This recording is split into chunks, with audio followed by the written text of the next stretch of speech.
Yayasan Mengetuk Pintu Langit. Keren namanya, Mengetuk Pintu Langit. Ya.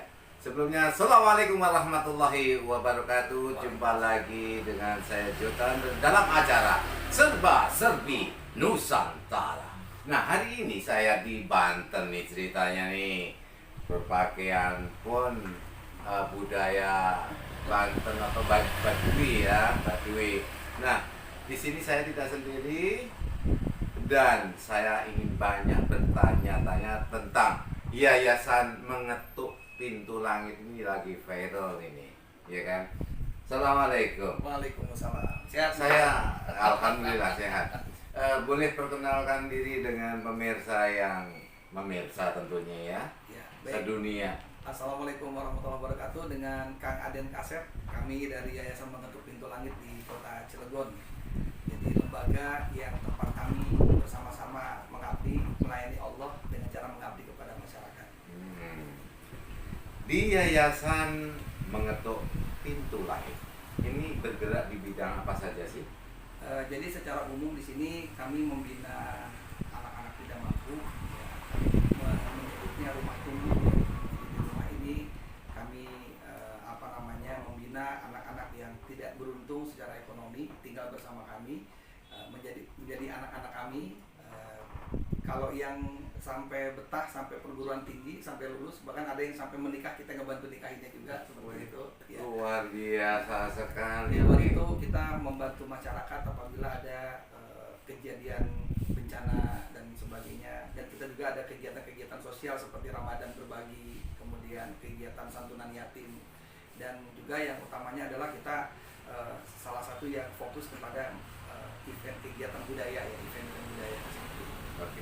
Berarti ada kaitannya dengan kesehatan, ada nggak sih di sini? Nah, karena kesehatan ini berkaitannya, kami kebetulan memiliki relawan juga ya, yang artinya ini fokus di budaya tapi turunannya adalah kesehatan, karena budaya juga itu ada kesehatan juga, yaitu kesehatan yang dilaksanakan dengan metode terapi tradisional ala Indonesia. Oke. Seperti yang ada di dalam benak pikiran saya ini kan, sebelumnya dapat pendidikan atau edukasi tadi kan tentunya orangnya itu butuh namanya sehat jasmani dan rohani. Ya, betul. Ya kan? Baru kita mengenalkan tentang seni dan budaya. Jadi kesehatan utama, ya kan? Kekayaan yang paling dahsyat kan kesehatan, terus baru dijejeli dengan ilmu atau edukasi atau pendidikan, dan baru kita kenalkan dengan seni budaya. Bahkan di dalam pendidikan itu nanti ada yang namanya macam-macam kan, pendidikan tentang peternakan, tumbuhan atau tempat-tempat wisata dan sebagainya, itu kan ada dinas-dinasnya. Nah, seni dan budaya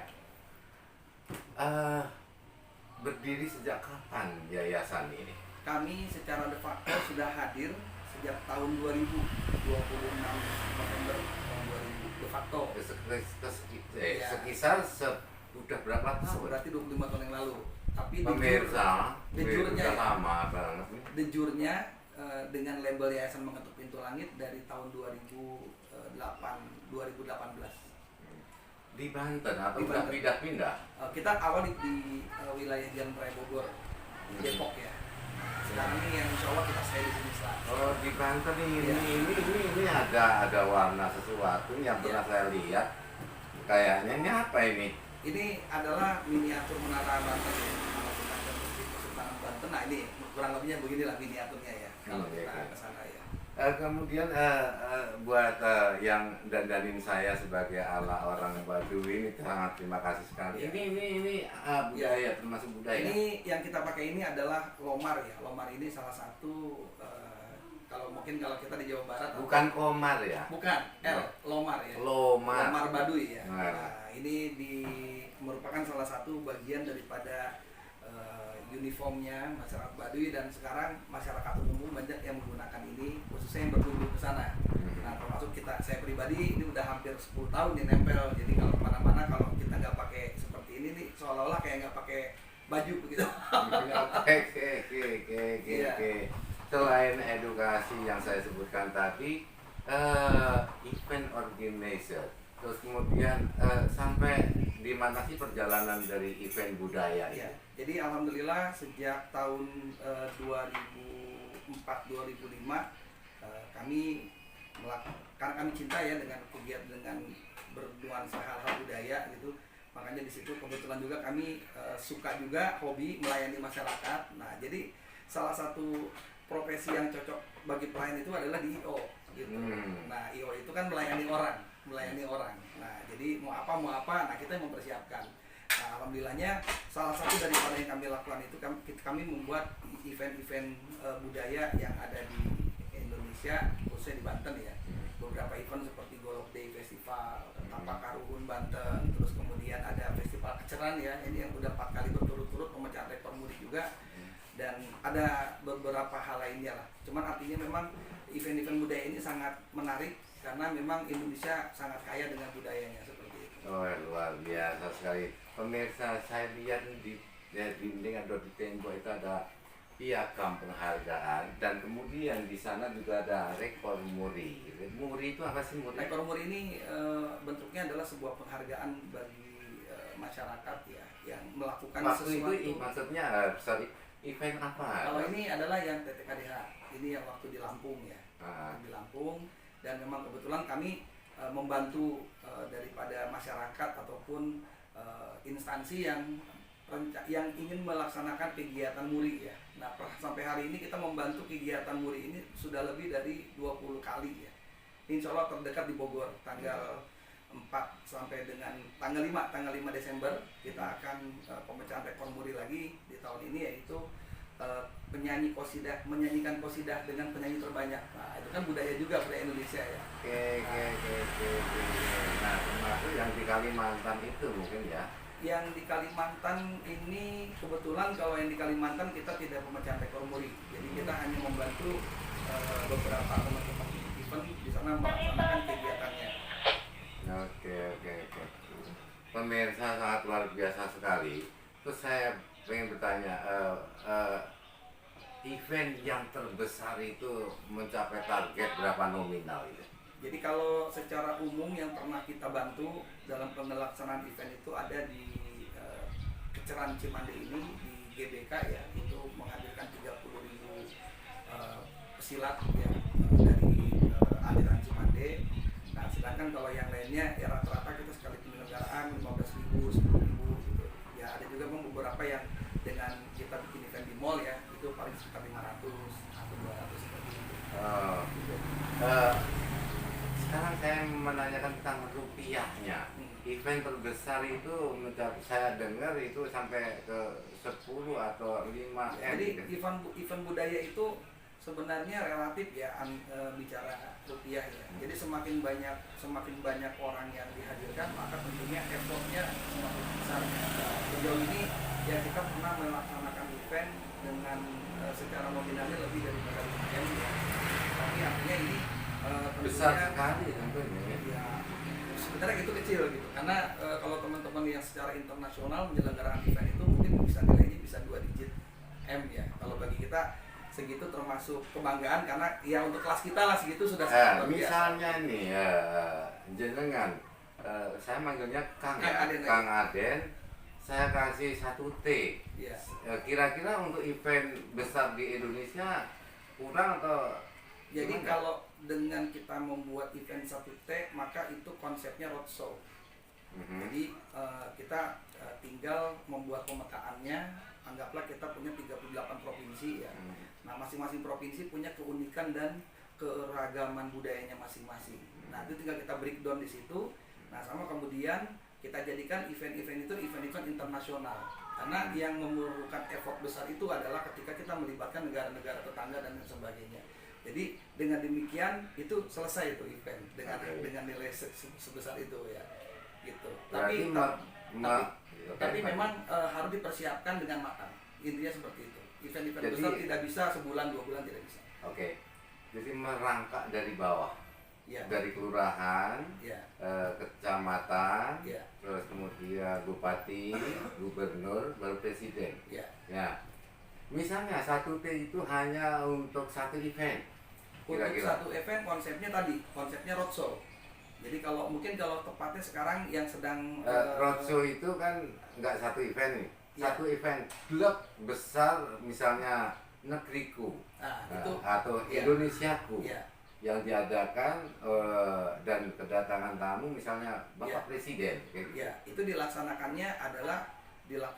secara pusat utamanya. Makanya tadi disampaikan untuk kita melaksanakan sebuah event itu, maka ini kan kita perlu adanya sebuah strategi ya. Jadi kalau tiba-tiba langsung besar, maka ini nanti secara pengaruh, efek ataupun gaung dia tidak akan maksimal. Nah itu nanti sebagai intake-nya atau gendang besarnya kan Ya. dari gendang Ya. bukan kecil dari Ya. daerah ke daerah tadi menuju ke Ya. event Ya. Jadi akbarnya. kalau sekarang dengan program desa yang sedang menguat di Indonesia kan ini semuanya dari desa. Ada koperasi desa, terus kemudian desa juga sedang diperkuat ya, ada pertanian, ada pangan dan ketahanan pangan sudah dari desa kan sekarang semuanya. Nah, ada satu hal yang menarik itu adalah dari desa itulah lahirnya budaya. Jadi kalau misalkan ini bisa disinergikan, coba ada berapa ratus ribu desa. Ada berapa ribu desa kan di Indonesia, dan masing-masing desa itu punya karakter. Seandainya anggaplah setiap provinsi ada 38 provinsi, nah tiap provinsi ada kabupaten kota. Nah, desa-desa potensinya itu bisa dipotret dengan baik, dengan yang memiliki spesifik budaya yang baik, itu mungkin bisa 1.000, bisa ribuan desa.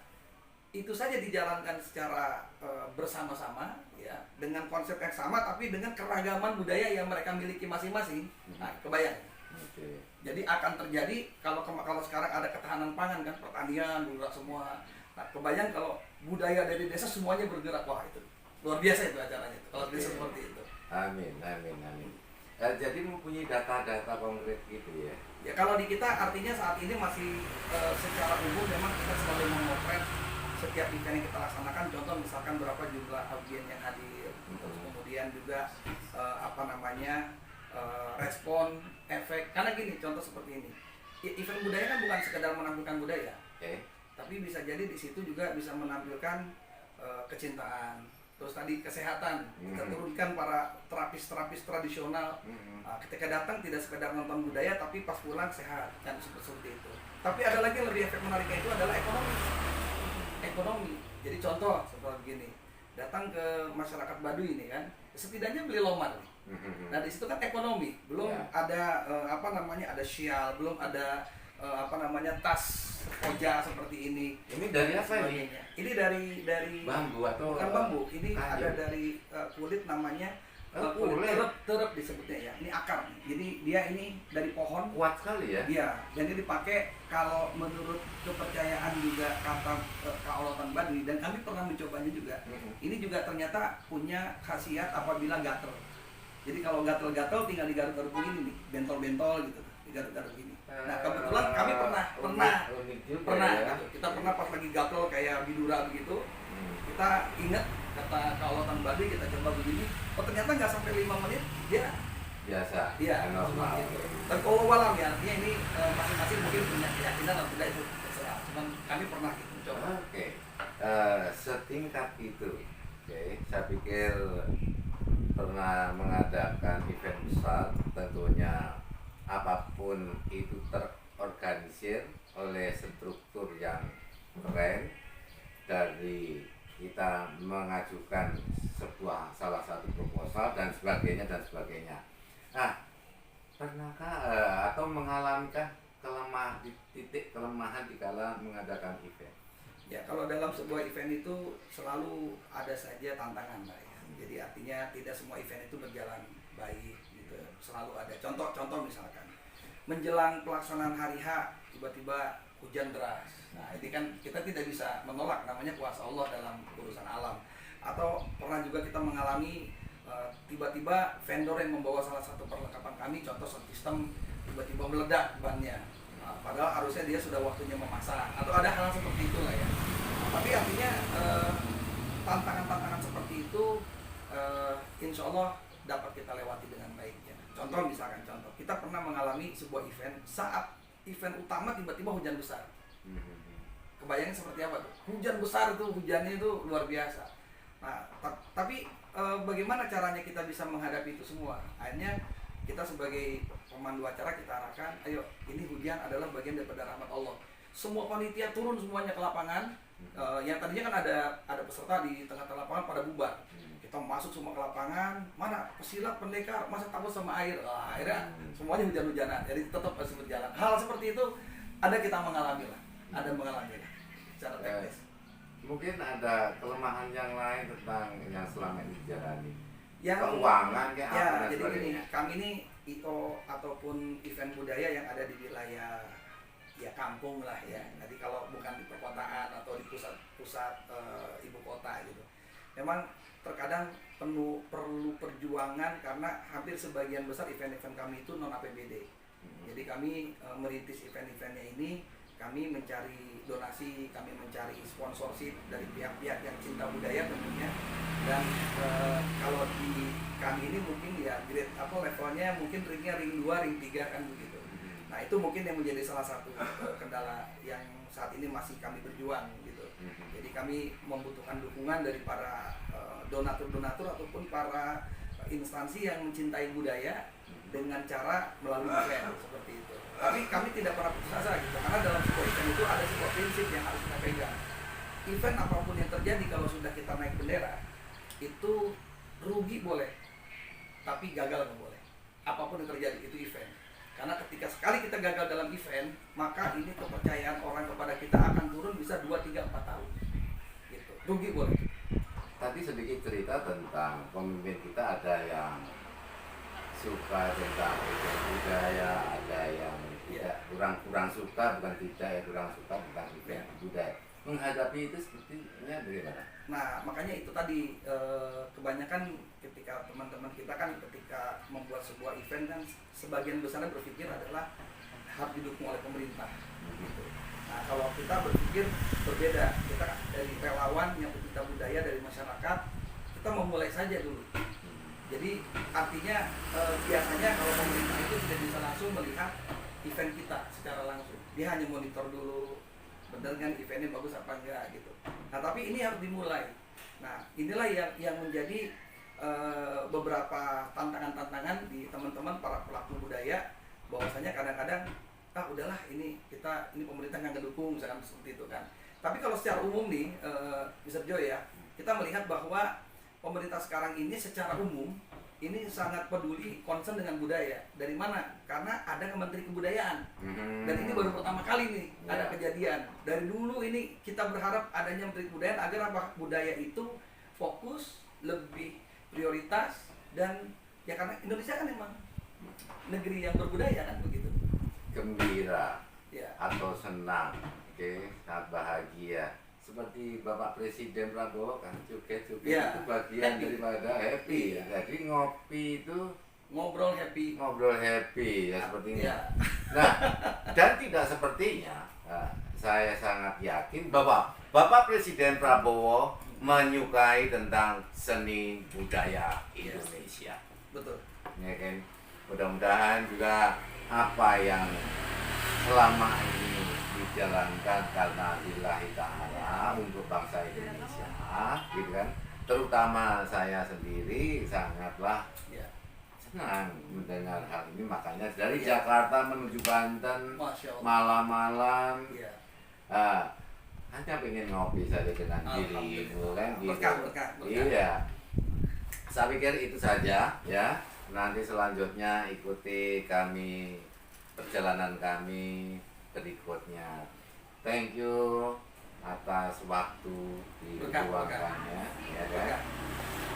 Kurang lebihnya saya Jotander dan Kang Aden Kasep. pamit mundur. Assalamualaikum warahmatullahi wabarakatuh. Waalaikumsalam warahmatullahi wabarakatuh.